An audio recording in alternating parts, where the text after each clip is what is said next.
प्रियंका जी के उस सपने को साकार कर करके हम हर सूरत में चुनाव लड़ेंगे। लेकिन ये सीट आपको मिलेगी तब। मेरे आप सब लोगों से निवेदन है कि आइए राहुल गांधी के हाथ को मजबूत करें। रघुकुल रीत सदा चली आई, प्राण जाए पर वचन न जाए। इन पंक्तियों का सहारा लेकर इन लोकसभा चुनावों में जो उम्मीदवार धन्यवाद दे रहे हैं जनता का, उनका नाम है इमरान मसूद। सहारनपुर से इमरान मसूद, और वो ये कहते हैं कि अल्लाह और राम जी कृपा से मैं ये चुनाव जीता हूँ। थोड़ा अजीब लग रहा होगा जो लोग जानते होंगे कि इमरान मसूद किस तरह के बयानों के लिए चर्चित रहे हैं, और ये वही इमरान मसूद हैं जिन्होंने चुनाव में ये भी कहा था, देश के प्रधानमंत्री पर बोटी जैसा बयान दिया था। मैं उस बयान में हालांकि जाना नहीं चाहता, लेकिन उसके बाद इमरान मसूद काफी चर्चा में आए थे, और एक अचानक देश के राष्ट्रीय फलक पर एक नाम बड़ा चेहरा हो गए थे, जिन्होंने प्रधानमंत्री को लेके इस तरह की टिप्पणी की। हालांकि उसके बाद उन पर मुकदमा भी चला, उनको एक छोटी सजा भी हुई। पर हमको ये जानना बड़ा जरूरी है कि क्या इमरान मसूद उसी प्रकरण, उसी बयान के बाद बड़े बने, या इमरान मसूद है कौन कि जिनको लेके, जिस देश की एक नंबर लोकसभा सहारनपुर है, अभी जीते हैं, और बार बार वो कह रहे हैं, यहाँ तक भी एक बयान में कह चुके हैं कि वो राम के वंशज हैं। उनके जो पिछले कुछ मैं बयान में देखूं तो उन्होंने ये भी बोला जीतने के बाद कि मेरा 14 साल का वनवास पूरा हुआ है, मुझ पर राम जी की कृपा हुई है। वो ये भी कहते हैं कि राम पर किसी का पेटेंट नहीं है, सबके हैं राम। तो आखिर ये बयानवीर इमरान मसूद, जिन्होंने बोटी जैसा बयान दिया और भी कई तीखे बयान दिए, वो कैसे राम की तरफ आ गए और इस बार जीत भी गए? तो इसको जानने के लिए मुझे लगता है कि सबसे पहले हमें ये जानना बड़ा जरूरी है कि इमरान मसूद है कौन।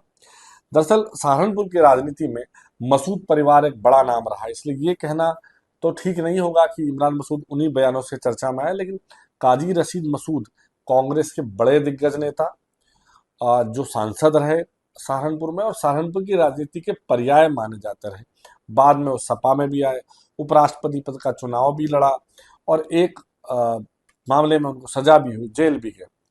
इमरान काजी रशीद मसूद की विरासत को संभालने ही उनके भतीजे, सबको लग रहा हो कहीं उनके बेटे तो नहीं है इमरान मसूद, लेकिन काजी रशीद मसूद के भतीजे हैं इमरान मसूद, और बड़े चर्चित रहे। उनके चुनावी कैंपेनिंग में साथ देते थे, गांव देहात में साथ प्रचार में करते थे, और तभी एक नाम बढ़ने लगा 90 के बाद कि एक युवा लड़का है जो उनके अपने चाचा के साथ रहता है, और आगे आते थे 2000 तक वो काफी जाने पहचाने चेहरे हो गए। लेकिन इसी बीच में एक काम और हुआ। इसी बीच में रशीद मसूद ने अपने बेटे शाहजहान या सादान, उनको दोनों नामों से पुकारा जाता है, उनको राजनीति में लाया। इस बात से शुरुआत में तो नहीं, पर धीरे धीरे इस परिवार में चाचा भतीजे में खटपट भी हुई, और यहीं से एक अपना सफर उन्होंने शुरू किया।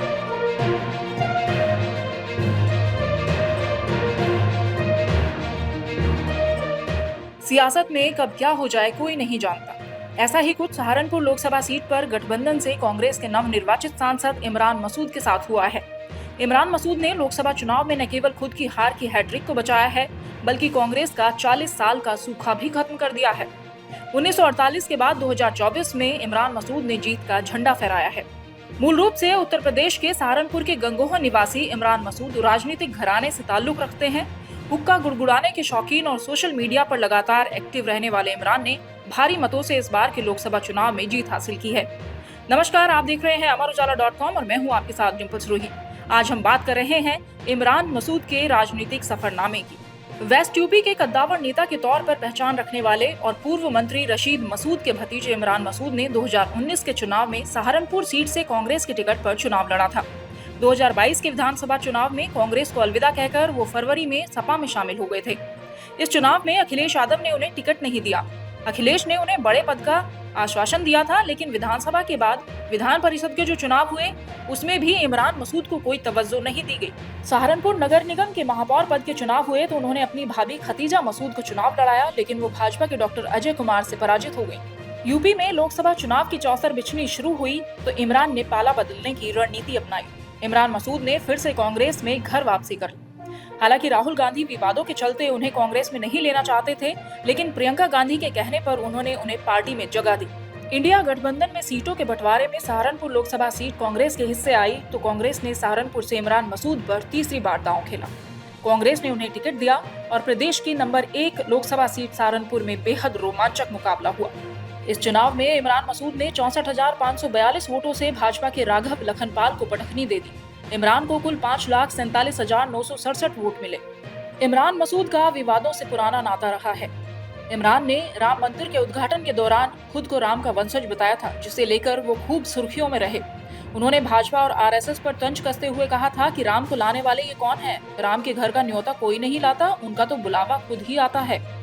राम हमारे आराध्य हैं और हम सब राम के वंशज हैं। इससे पहले 2014 के चुनाव में इमरान ने बोटी बोटी करने वाले विष वचन बोले तो उन पर एफआईआर तक की नौबत आ गई। इसके लिए उन्हें जेल भी जाना पड़ा था। इस घटना के बाद से कांग्रेस ने इमरान मसूद से थोड़ी दूरी बना ली थी। इसी बयान को उनकी हार का कारण भी माना गया था। सांप्रदायिकता के दंगों का उन पर दाग भी लगा। इसके बाद वर्ष 2014 में ही सहारनपुर दंगों में इमरान मसूद का आरोपी भी बनाया गया। इसमें उन पर एक विशेष वर्ग को भड़काने का आरोप लगा था। इससे पहले नगर पालिका चेयरमैन रहने के दौरान भी भ्रष्टाचार के एक मामले में इमरान मसूद आरोपी रहे थे। इमरान के सियासी सफर के बीच आपको सहारनपुर सीट का इतिहास भी बता देते हैं। सहारनपुर सीट पर पहली बार 1952 में चुनाव हुआ था। ये एक ऐसा दौर था जब यहाँ पर कांग्रेस का झंडा बुलंद रहता था। आम जनता में कांग्रेस की इस कदर पकड़ थी कि 1952 से लेकर 1971 तक लगातार कांग्रेस के सांसद चुने गए। 1952 में पहली बार अजीत प्रसाद जैन, 1957 में फिर अजीत प्रसाद जैन, 1962, 1967 और 1971 में कांग्रेस के सुंदरलाल सांसद चुने गए। कांग्रेस के एक तरफा वर्चस्व को 1977 में जनता पार्टी के रशीद मसूद ने तोड़ दिया। 1980 में फिर रशीद मसूद सांसद रहे। साल 1984 में कांग्रेस ने एक बार फिर से यू टर्न लिया और यशपाल सिंह ने बाजी मार ली। ये साल आखिरी था जब कांग्रेस प्रत्याशी संसद तक पहुंचा था। इसके बाद से संसद तक पहुंचने के लिए कांग्रेस लगातार छटपटाती रही, लेकिन अवसर नहीं मिल रहा था। इस सीट से कांग्रेस ने इमरान मसूद को चुनाव मैदान में उतारा तो आंकड़े बदल गए। इमरान की जीत जितनी कांग्रेस के लिए अहम है, उससे कहीं ज्यादा खुद इमरान के लिए भी है। इमरान मसूद ने 2014 में पहली बार लोकसभा चुनाव लड़ा था, लेकिन उन्हें भाजपा के राघव लखनपाल ने 65,090 वोटों से शिकस्त दी थी। हालांकि इमरान ने फिर भी हौसला नहीं खोया और 2019 में फिर से लोकसभा चुनाव में दोनों एक दूसरे के आमने सामने थे। 2024 के चुनाव में इमरान मसूद का चौंकाने वाला प्रदर्शन रहा। सहारनपुर नगर, सहारनपुर देहात और बेहट विधानसभा सीट के पुराने और नए आंकड़ों पर नजर डालें तो यहाँ पर 2014 के बाद से 2024 में इमरान ने यूटर्न ले लिया। 2019 के चुनाव में इस सीट पर 1,59,000 वोटों पर ही वे सिमट गए थे और हार का सामना करना पड़ा था।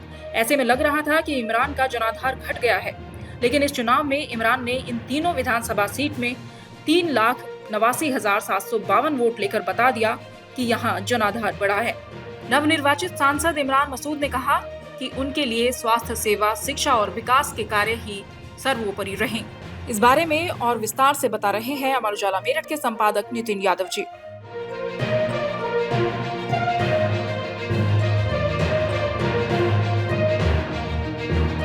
सर 2014 में जब इमरान मसूद ने कांग्रेस के टिकट पर सहारनपुर से चुनाव लड़ा और एक छोटी सी सभा, मुझे लगता है सभा भी नहीं थी, एक घर में कार्यक्रम था जहां कुछ लोगों के बीच बैठे हुए थे और उन्होंने ये बयान दिया बोटी को लेकर। उसमें गुजरात का भी जिक्र किया, पिछली और चीजें जिक्र की।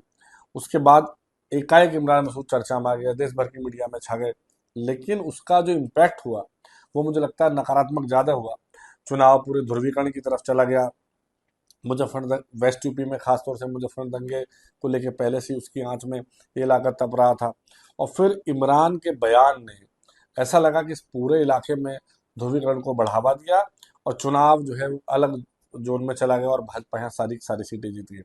अब आपको समझ में आ रहा होगा कि इतने साल बाद आखिर इमरान जो है वो राम की शरण में क्यों आए। इस बार का चुनाव तो अलग मसला, इससे पीछे भी हम जाएंगे जब 2022 में इमरान सपा में चले गए थे। बड़ा झटका कांग्रेस के लिए माना गया, उनके राष्ट्रीय महासचिव रहे, प्रियंका के करीबी माने जाते रहे, लेकिन अखिलेश यादव ने सपा में लेने के बावजूद, उनके साथ कई विधायक होने के बावजूद उनको उनके समर्थक विधायकों को भी टिकट नहीं दिया था। उसके बाद भी एक बयान उनका वायरल हुआ था जिसमें वो कह रहे थे कि मुझे कहीं का नहीं छोड़ा, मैं इधर उधर भटक रहा हूँ। उसकी वजह भी यही थी, अखिलेश यादव इमरान को टिकट देकर शायद ये संदेश देना नहीं चाहते थे कि किस इलाके में धार्मिक ध्रुवीकरण हो। इसी ध्रुवीकरण से बचने के लिए इस बार भी मुझे लगता है कि इमरान ने और उनकी टीम ने और शायद कांग्रेस ने भी, क्योंकि पहले ये भी कहा गया कि राहुल शायद समर्थन में नहीं है, लेकिन इस बार जो तैयारी की उन्होंने शुरू से, उनके चुनाव से पहले भी जो कुछ रैलियां हैं उसमें आप आगे चल के देखेंगे कि उन रैलियों में खुद उन्होंने अपने आप को राम का वंशज बताया। अभी के जो पिछले कुछ दिनों के बयान हैं उनको उनको मैं पढ़ देता हूँ, देख लेता हूँ। वो कई जगह कहते हैं कि राम का सम्मान सभी के मन में है, राम जी को जितना हिंदू मानते हैं उतना मुसलमान मानते हैं। जीतने के बाद मैंने कहा ही कि उन्होंने बोला कि मुझ पर राम और अल्लाह दोनों की एक साथ कृपा हुई है। तो ये ऐसे बयान हैं जो अब बदले हुए इमरान के बयान हैं, सांसद इमरान के बयान हैं। और अगर हम ये जाने कि ये जो जीत है इमरान मसूद की सहारनपुर में, जिसको एक बड़ी जीत माना जा रहा है, वो इसलिए भी है कि ठाकुरों ने का जो विरोध था, क्षत्रियों का जो विरोध था, वो सबसे पहले सहारनपुर में ननौता में पंचायत हुई, उसके बाद मेरठ आया, मुजफ्फरनगर आया। तो उसका जो लाभ है मुझे लगता है सबसे ज्यादा सहारनपुर में इमरान मसूद को मिला है। इसलिए उन्होंने जो है ठाकुर वोट उनके साथ और बेहतर ढंग से जुड़ पाए, बार बार राम का जिक्र किया। दूसरा एक फैक्टर बहुत बड़ा ये भी है कि चंद्रशेखर आसपा प्रमुख जो है, जो अभी नगीना से सांसद बने हैं, वो उनके करीबी मित्र हैं। तो ये संदेश भी वहाँ दलितों में गया कि ये चंद्रशेखर के दोस्त हैं। और कुल मिला के इसी कॉम्बिनेशन से इमरान मसूद को एक बड़ी बड़ी जीत मिली है। वो इमरान मसूद जो कभी अपनी तीखी बोली के लिए, कुछ जगह उनके लिए कोट करेगा, विष भरी बोली के लिए जाने जाते रहे, वो इमरान मसूद अब राम की शरण में है। और ये चुनाव जीतने के बाद कह रहे हैं कि वो सबका काम करेंगे, सबका साथ देंगे। और राम का नाम मुझे लगता है कि अगर आगे उन्हें राजनीति चलानी है तो जो लग रहा है कि शायद वो आगे भी लेते रहेंगे।